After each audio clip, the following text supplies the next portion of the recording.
સુરતમાં event management ક્ષેત્ર સાથે જોડાયેલી યુવતીને મકાન માલિક અને અન્ય 2 થી 3 લોકો દ્વારા નિર્દયતાથી માર મારવાનો વિડીયો સોશિયલ મીડિયામાં વાયરલ થયો છે। વિડીયો વાયરલ થયા બાદ ઉમરા પોલીસે ગુનો નોંધ્યો છે।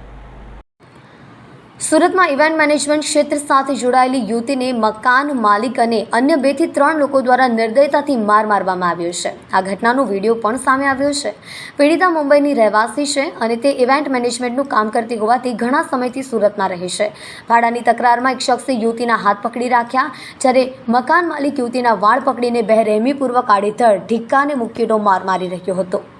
પીડિતાએ મકાન માલિક પર આરોપ લગાવ્યો છે કે મકાન ખાલી કરવાનું કહીને તેને માર મરાયો હતો। આ ઉપરાંત મકાન માલિકે સરા જાહેરમાં કપડાં ઉતારી વિડીયો બનાવવાની સાથે ચપ્પુ બતાવી મારી નાખવાની ધમકી પણ આપી છે। આ ઘટનામાં યુવતીને ઈજા પહોંચતા સારવાર અર્થે સિવિલ હોસ્પિટલ ખસેડવામાં આવી હતી। પોલીસે યુવતીની ફરિયાદને આધારે 3 લોકો સામે ગુનો નોંધી આગળની કાર્યવાહી શરૂ કરી છે। આ ઘટના અંગેની પ્રાપ્ત થતી વિગતો મુજબ મૂળ મુંબઈની અને ઇવેન્ટ મેનેજમેન્ટ સાથે સંકળાયેલી યુવતી ઘણા સમયથી સુરતમાં રહીને કામ કરે છે। છેલ્લા 2 મહિનાનું ભાડું ચૂકવવાનું બાકી હોવાથી મકાન માલિક સહિત 3 થી 4 શખ્સો ઘરમાં ઘૂસી આવ્યા હતા। ભાડાની તકરારમાં મકાન માલિક એટલો ગુસ્સે થયો કે તેણે મકાનમાં રહેતી 3 યુવતીને મારવાનું શરૂ કર્યું હતું, જેમાંથી 2 યુવતી ડરીને ભાગી ગઈ હતી। એક યુવતી તેઓના હાથમાં આવી ગઈ હતી। યુવતીના વાળ પકડીને ફટકારવાનું શરૂ કર્યું હતું। મકાન માલિક સાથેના એક શખ્સે યુવતીના બંને હાથ પકડી રાખ્યા હતા અને મકાન માલિકે યુવતીના વાળ પકડી બેરહેમીપૂર્વક ફટકારવાનું શરૂ કર્યું હતું।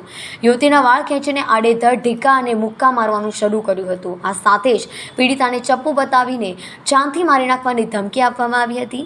આ મારામારીની ઘટનામાં યુવતીને હાથ, પગ અને માથા સહિતના ભાગે ઈજાઓ પહોંચી છે, જે બાદ યુવતીને 108 એમ્બ્યુલન્સ દ્વારા સિવિલ હોસ્પિટલ લઈ જવામાં આવી હતી, જ્યાં તેને પ્રાથમિક સારવાર આપવામાં આવી હતી। જે બાદ યુવતીઓ પોતાના સામાન સાથે ઉમરા પોલીસ સ્ટેશન પહોંચી હતી, જ્યાં સમગ્ર મામલે લેખિત અરજી આપી મકાન માલિક સામે કાર્યવાહી કરવાની માંગ કરી હતી, જેમાં પોલીસે તેઓની પહેલા લેખિતમાં અરજી લીધી અને બાદમાં 3 શખ્સો સામે ગુનો દાખલ કર્યો છે।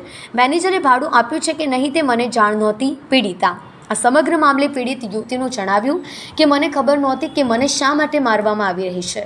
હું તે લોકોને વારંવાર કહી રહી હતી કે મને મારું નહીં।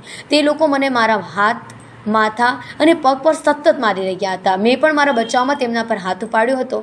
ભાડા બાબતે અમને મારવામાં આવ્યો છે। મેનેજરે ભાડું આપ્યું છે કે કેમ તે અંગે પણ મને જાણ નહોતી। બાદમાં અમારા ચારિત્ર્ય અંગે ખોટા આક્ષેપો કરવામાં આવ્યા હતા। તે હાથમાં છરી લઈને આવ્યો હતો અને કહ્યું કે જો તમે ભાડું નહીં ચૂકવો તો તે તમારા પર ચોરીનો આરોપ લગાડશે। સાથે તેણે જણાવ્યું હતું કે રસ્તા પર લઈ જઈ કપડાં ઉતારી વિડીયો બનાવીશ। અમને ખબર જ નહોતી કે તેઓ અમને શા માટે મારી રહ્યા છે। યુવતીએ વિડીયો પણ આપ્યા છે। આ સમગ્ર મામલે ઉમરા પોલીસ મથકના પીઆઈ જે પટેલે જણાવ્યું હતું કે યુવતી દ્વારા ફરિયાદ દાખલ કરવામાં આવી છે। 3 લોકો સામે મારામારી એટલે કે આઈપીસીની કલમ 323 દાખલ કરવામાં આવી છે।